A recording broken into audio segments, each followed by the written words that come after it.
Halo, selamat datang di bacaan kali ini. Ini bacaan tambahan dan saya buat pada tanggal 11 Juli tahun 2025 atau tepatnya pada hari saat bulan purnama di Capricorn.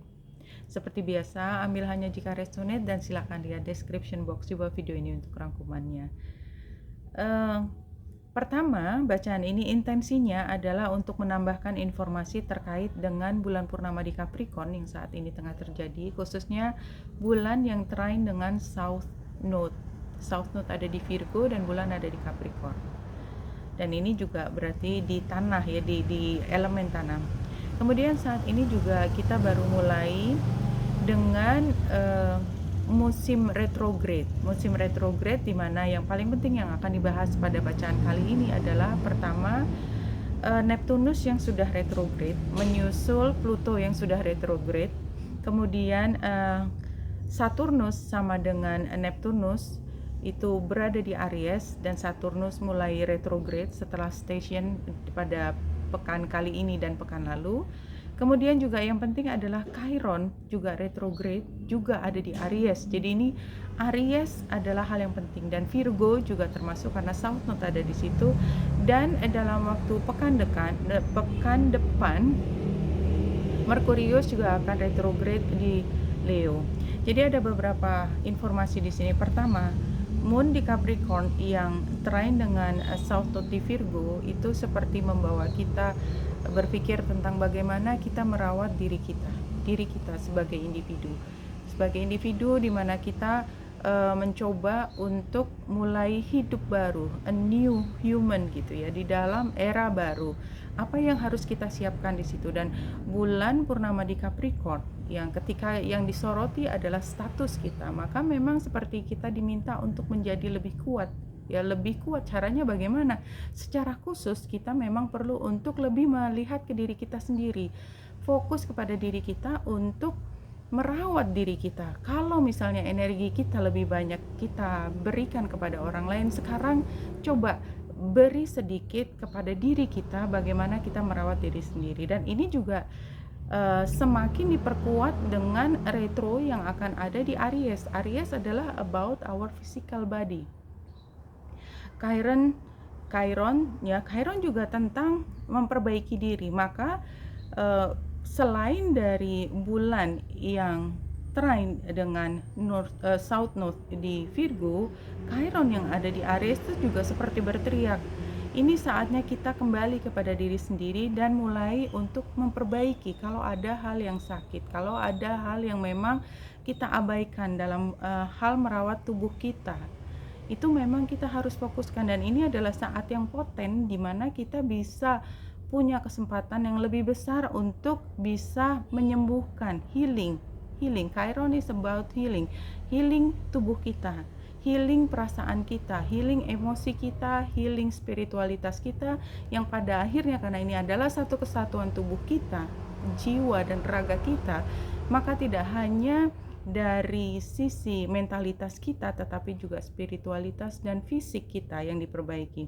Nah, Saturnus yang baru mulai retro pada saat ini, Neptunus sudah duluan ya. Neptunus itu retro di Aries, itu seperti break free dari illusion tentang diri kita. Kita lebih mengenali diri kita. Kita seperti hidup lagi di sini untuk lebih mengenali siapa diri kita. Nah, Saturnus yang retro itu seperti mengangkat kembali karma kita, tapi bukan untuk dilakukan katakanlah untuk dihukum, bukan, tetapi untuk kita belajar dari apa yang sudah kita rasakan dari masa lalu. Pelajaran masa lalu itu menjadi hal yang penting, termasuk karena Saturnus ada di Aries, maka bagaimana kita lebih mengenali diri kita yang mana, tidak hanya mental kita, spiritualitas kita, tetapi juga fisik kita.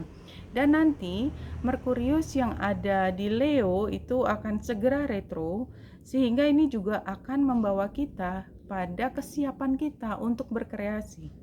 Bukankah itu yang menjadi tanggung jawab kita ketika kita berada di periode saat ini, adalah ketika kita menyiapkan tubuh kita sebagai pribadi, kita sebagai fisik yang punya satu kesatuan dalam mind, soul, and body gitu ya, untuk mulai mengerti peran kita di dalam era baru ini. Jadi gitu. Nah, pertama saya akan mulai dengan deck ini. Saya ambil satu dulu untuk melihat temanya, apa tema yang muncul dari sini, satu kartu.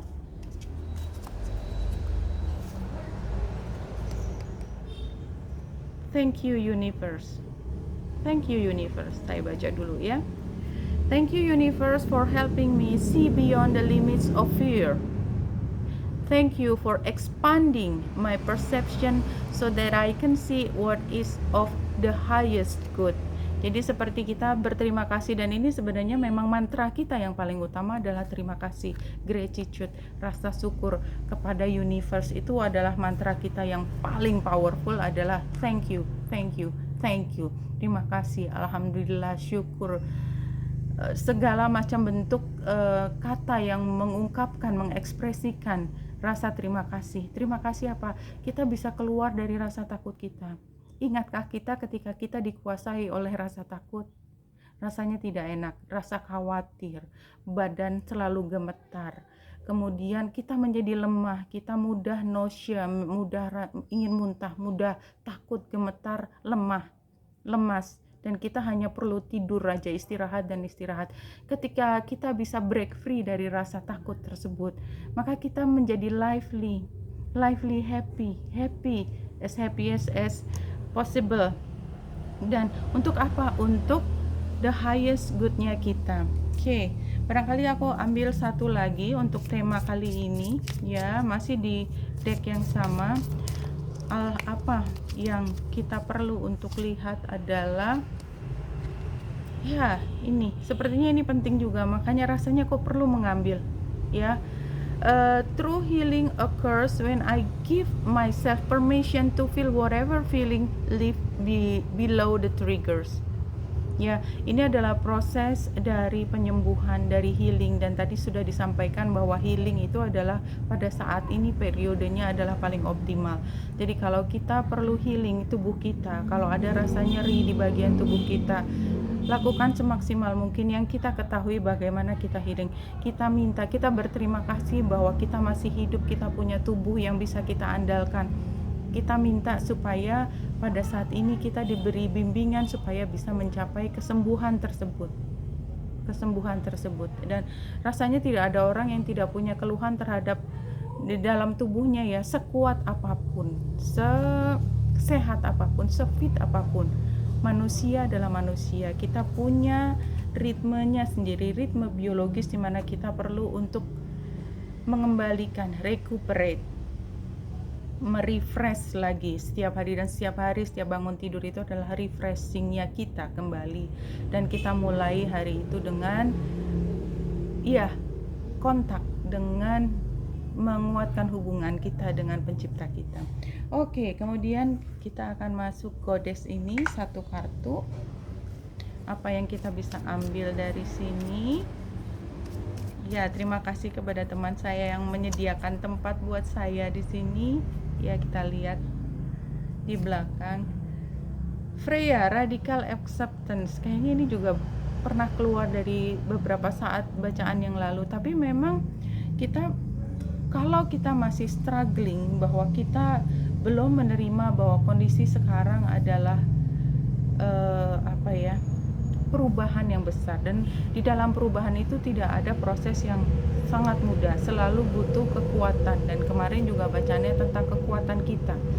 Kekuatan kita datangnya dari mana? Dari tubuh kita. Jadi kalau menurut saya ini ya, radical acceptance ini adalah perubahan yang sangat mendasar dari kita. Ketika kita mulai menerima bahwa kita adalah divine being, kita punya ikatan yang kuat dengan pencipta kita. Barangkali bahasanya mungkin memang kita masih belajar bagaimana kita menyampaikan ya, tetapi percayalah kita selalu didengar. Dan oleh sebab itu mantra yang utama kita terima kasih, menyatakan terima kasih dan sampaikan rasa terima kasih itu kepada pencipta kita. Kemudian dari Ascended Master saya mungkin bisa ambil 2 atau 3. Let's see apa yang keluar dari sini. 3 mungkin ya. Yang pertama, stay focused. Ini kutumi. Stay focused kita ambil. Kalau kita nggak kenal sama Ascended Master ini, kita ambil pesannya stay focused ya, jangan kemana-mana. Kita kembali hemat dengan energi kita. Yang kedua,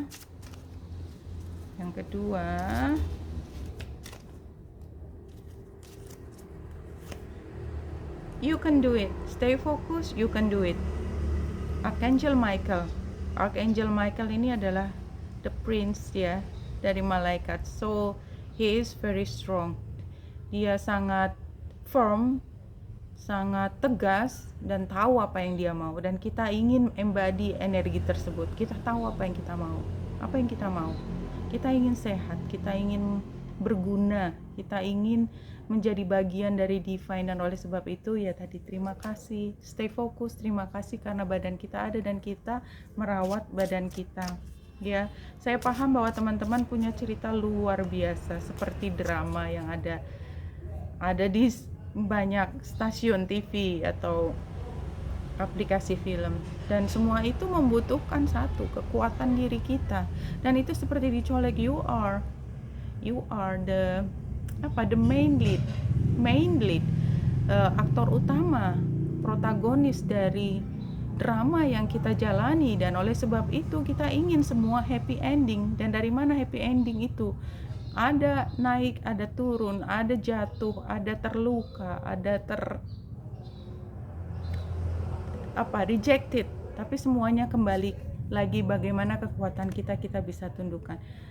Meditate, barangkali itu juga termasuk yang penting ya. Kita kembali ke dalam diri kita, tidak hanya fisik kita kelola ya, kita tahu dari banyak informasi sekarang, udah banyak sekali bagaimana merawat diri kita, dari olahraga, diet, dan kemudian detox, dan whatever you can do, just do it.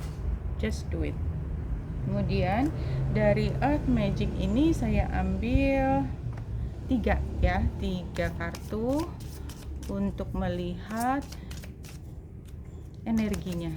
3 kartu Lotus Flower, Unfoldment. Jadi ini mekar, seperti mekar. Ini ceritanya adalah tentang mekar. Ya, jadi bagaimana kita mulai mekar, kita sebagai diri kita mulai mekar ya. Dan lotus itu banyak dipakai simbol oleh universitas ya. Kebetulan universitas saya dulu juga menggunakan lotus ini sebagai simbol. Why? Karena ini juga menunjukkan kepintaran, inteligensi yang sangat tinggi. Dan setiap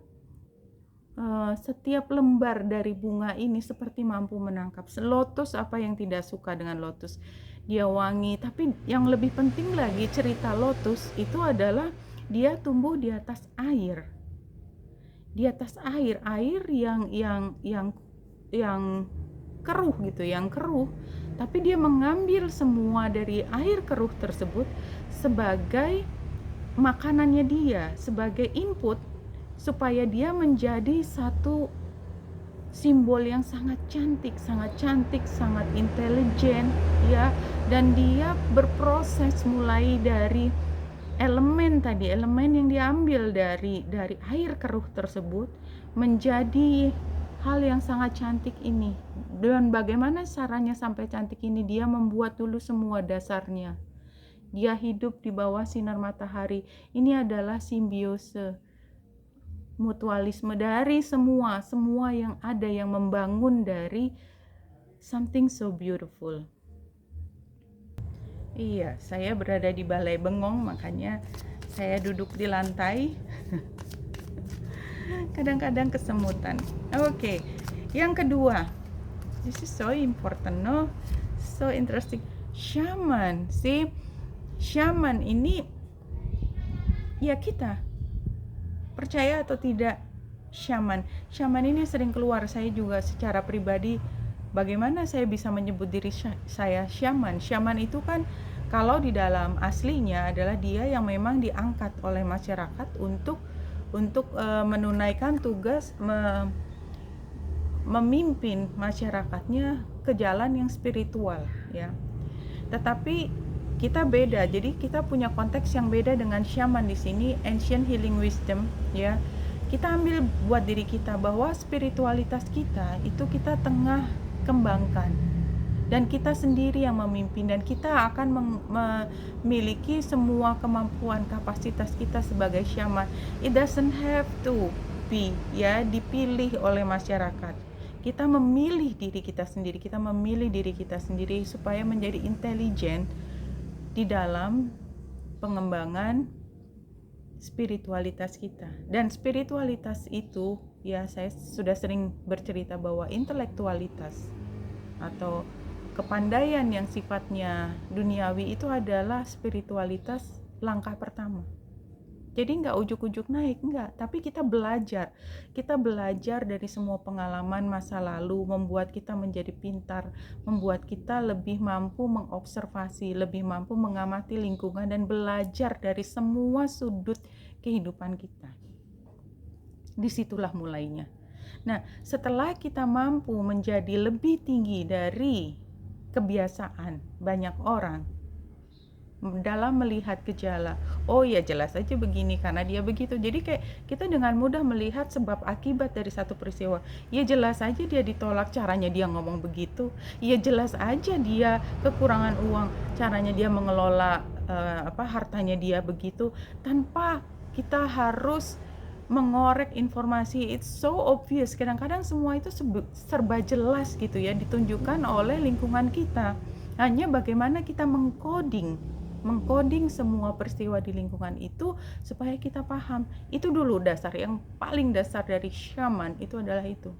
Karena kalau kita nggak masuk akal, it doesn't make sense, nggak nyambung. Nah, begitu kita sudah mampu itu, kita akan terus berkembang, karena kita nggak mau berhenti di satu titik, terus berkembang. Maka lama-kelamaan pengetahuan yang sifatnya tidak hanya yang real, nyata, objek, itu kita juga bisa pahami. Ternyata kita bisa menghubungkan antara titik satu dengan titik lain sebagai ada hubungannya, dan itu tidak semua orang bisa melihatnya. Jadi kadang-kadang kita berpikir bahwa itu adalah kemampuan yang semua orang juga punya. No,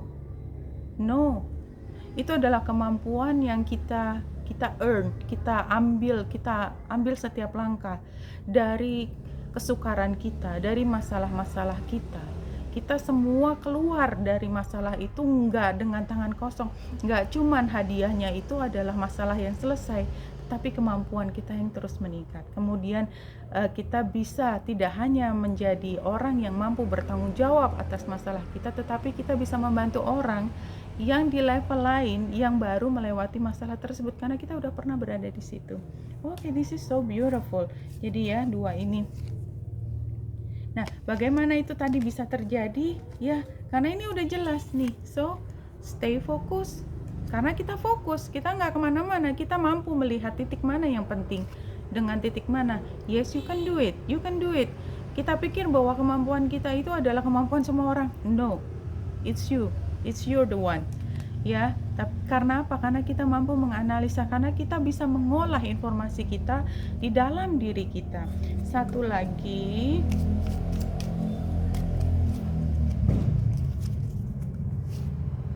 river movement. Kita akan terus berkembang. Kita juga akan dibimbing melewati semua hal yang akan kita lewati di depan, dan kita nggak akan stuck di satu tempat. Setiap hari adalah pertumbuhan kita. Setiap hari adalah kita bertambah pintar. Setiap hari tubuh kita akan menjadi lebih kuat lagi kalau kita tahu bagaimana kita menyayangi tubuh kita. Tapi memang pada saat ini fokusnya adalah tubuh kita. Karena tadi, kenapa? Karena tadi yang saya sudah ceritakan di depan. Oke, saya akan pakai ini, tarot, ya, tarot, dan membuat sebaran Celtic Cross untuk melihat apa sih sebenarnya dalam keseharian bisa tentang hubungan, bisa tentang keuangan, bisa tentang keluarga, apapun apa yang harus kita mengerti pada saat ini. Oke. Tengahnya adalah ini, transisi. Six of Sword. Jadi memang kita dalam transisi, dan oleh sebab itu makanya kita perlu tenaga yang kuat, kemudian fisik yang siap untuk menerima semua ujian. Dan jangan takut sama ujian, karena biasanya ujian itu walaupun susah itu bukan untuk menghukum kita, tapi untuk menyiapkan diri kita untuk sesuatu keajaiban ke depan, dan kita menginginkan itu. Apa sebenarnya isunya adalah Queen of Wands. Ini sebagai matters, barangkali ini ya kalau saya artikan, ya kita tengah bertransisi untuk menjadi Queen of Wands. Queen of Wands itu adalah tokoh feminin karena dia memperhatikan kesejahteraannya orang banyak, dan dia nggak bisa melengos gitu ya, dia buang muka sekalipun gitu ya untuk orang yang membutuhkan bantuan. Dan bagaimana dia bisa membantu banyak sekali pihak? Karena apa? Karena dia juga sehat, karena dia nomor satu membantu dirinya sendiri. Dan barangkali itu misi atau keluar informasi yang keluar pada saat ini. So dasarnya apa? Dasarnya adalah Ace of Pentacles. Di dalam transisi itu kita berada di pintu tersebut, dan dalam persiapan ini, oleh sebab itu maka kita memang harus mempersiapkan diri kita. Apa? Saya nggak sengaja ngocok tapi barangkali ini for some reason ya. Oke, saya stop di sini. Masa lalu kita adalah ini, The Lovers itu adalah beberapa saat yang lalu tuh The Lovers. Berarti kita sudah belajar tentang bagaimana dua hati itu bisa bersatu, bagaimana kita berkolaborasi secara esensial, bagaimana kita berkorban untuk satu tujuan yang besar. Kita udah belajar semua itu. Apa yang kita pikirkan sekarang? Five of Pentacles. Dengan kondisi kita udah belajar itu, sekarang kita melihat bahwa ya, Five of Pentacles, kita melihat bahwa ternyata kedepannya kita tuh masih harus belajar bagaimana kita merangkul pihak-pihak yang memang masih bisa diselamatkan. Kadang-kadang kita melihat ya, kita sedang membangun komunitas ya, dan kita ingin komunitas itu berjalan bersama dalam transisi ini ya, dan kita memang punya tugas membantu. Kita tahu apa yang paling penting dalam kita berjalan bersama. Tapi kita melihat bahwa ada orang-orang yang I don't know how to help, tapi kita harus bisa membedakan mana yang beyond help, mana yang masih kita bisa pegang. Karena kalau tenaga kita pakai untuk membantu semua, we're just human. Walaupun kita divine, kita masing-masing punya tugasnya sendiri-sendiri, dan oleh sebab itu kita harus mampu membedakan mana yang punya potensi untuk bisa diselamatkan dan mana yang beyond help. Dan ketika resource, sumber daya kita terbatas, maka kita fokuskan yang mana? Kalau kita fokuskan yang beyond help, dan mungkin memang kita tidak bisa meninggalkan tersebut, tetapi kalau kita udah mengupayakan semaksimal mungkin dan dia nggak bisa dibantu, it's not your fault. Itu bukan job desk-nya kita. Tapi kita dari awal tahu kenapa. Kita ingin hati kita tetap damai. Saya sudah membantu semaksimal mungkin, tapi keputusan terakhir itu berada pada hati setiap orang. Kalau dia adalah orang dewasa, maka tanggung jawab terhadap kebaikannya dia itu bukan terletak di saya, tetapi di dianya sendiri. Barangkali seperti itu tugasnya. Jadi Four of Cups itu untuk yang ke depan, barangkali memang kita harus fokusnya tetap ke diri kita sendiri. Sebesar apapun keinginan kita untuk membantu orang lain, fokusnya adalah tetap diri kita sendiri, karena itu tanggung jawab terbesar kita. Apa yang kita pikirkan tentang diri kita sendiri, iya, kita tetap berusaha untuk bekerja sama Three of Pentacles, dan orang lain melihat kita udah berubah. Barangkali yang dulu kita ini kayaknya penting ya ini. Jadi image di saya yang muncul adalah seorang perempuan yang dia belajar selalu membantu, dia nggak pernah jadi center of attention, dia selalu memberikan semua buat orang lain. Di dalam kondisi dia setengah mati, katakanlah dia lagi ngepel, Mbak, nih kebetulan perempuan ya, tadi ceritanya bisa laki, Mbak tolong dong itu, sebenarnya yang ngomong tolong dong itu tutupin pintu, kita lagi ngepel. Kan dia bisa ya, dia ada di situ, dia bisa nutup pintu sendiri, tapi kenapa dia harus nyuruh kita gitu kan? Tapi pada saat itu kita dengan senang hati, itu hanya contoh ya. Oke, baik, nanti saya tutup pintunya Mbak gitu. Saya tutup pintunya Bu. Iya, Nyonya gitu ya. Kita masih, padahal yang kita pel itu adalah pecahan piring yang dia bikin sendiri, dia bukan kita gitu ya. Dia pecahin piring, kita nyapu, kita berusaha untuk supaya tidak kena terluka kakinya, tapi itu tutup pintunya dulu. Jadi ada orang lain yang nggak tahu membuat prioritas, meminta kita untuk melakukan semuanya. But we know now mana yang penting duluan. Ya, jadi artinya ini dalam situasi ini, iya tolong, dia bilang, Mbak itu tolong tutupin, iya tutup aja nanti, atau ya saya selesaikan dulu tugas yang ini baru saya tutup pintu. Kita punya perubahan di dalam sikap kita terhadap orang lain yang semena-mena terhadap kita, dan itu yang dilihat kepada kita.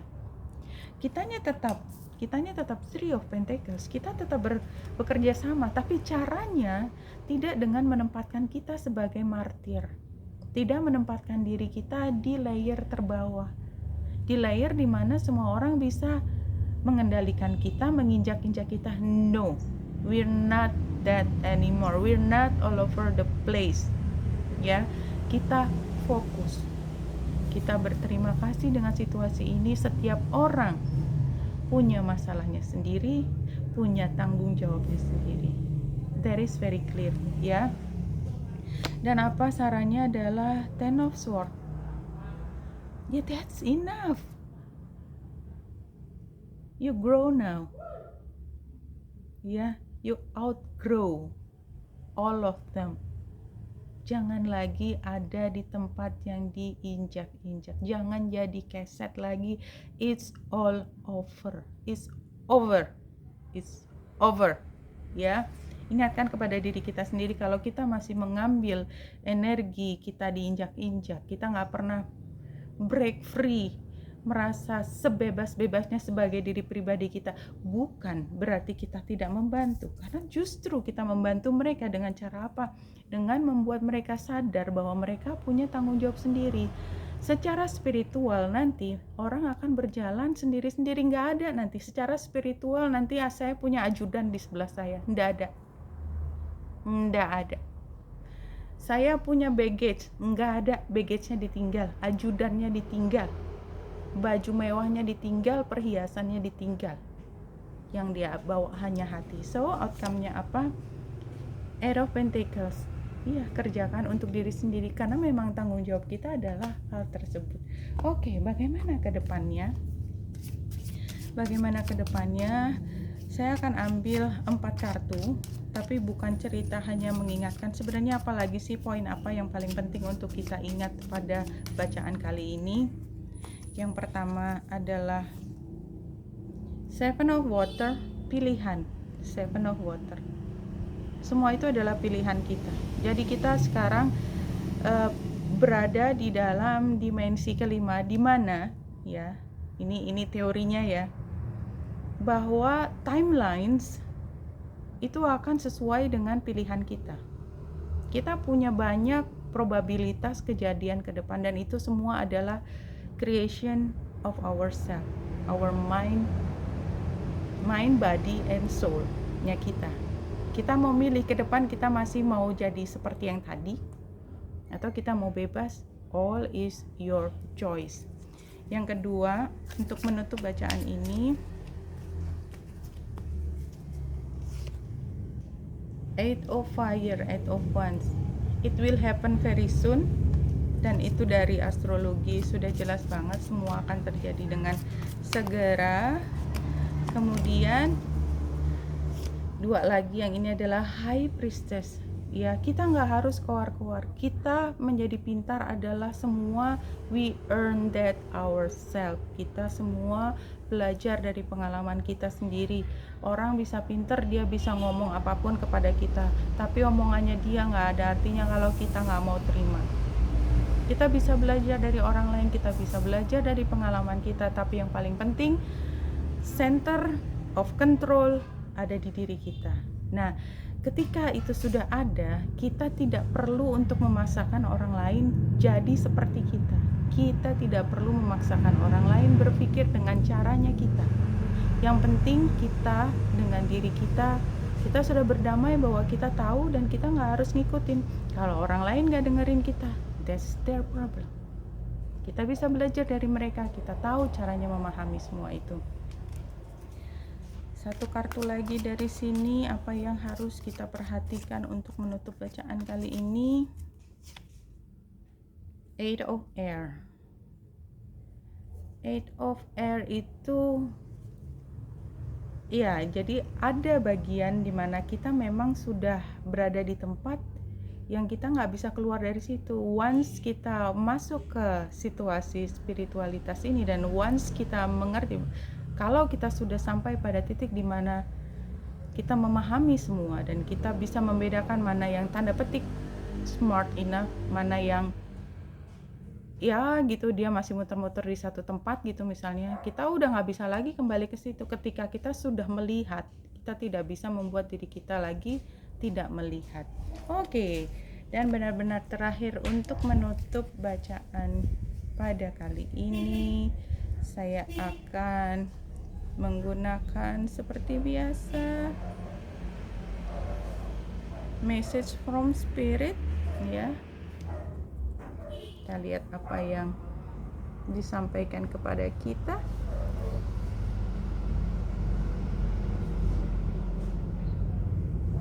Self love is the key to, saya terbalik bacanya. Self love is the key to solving all your problems and challenges. Exactly, ini ditutup dengan sangat cantik bahwa semuanya adalah kembali ke bagaimana kita mencintai diri kita sendiri. Ya, salam hati dan cahaya. Wenita Indrasari di sini, semoga membantu. Bye.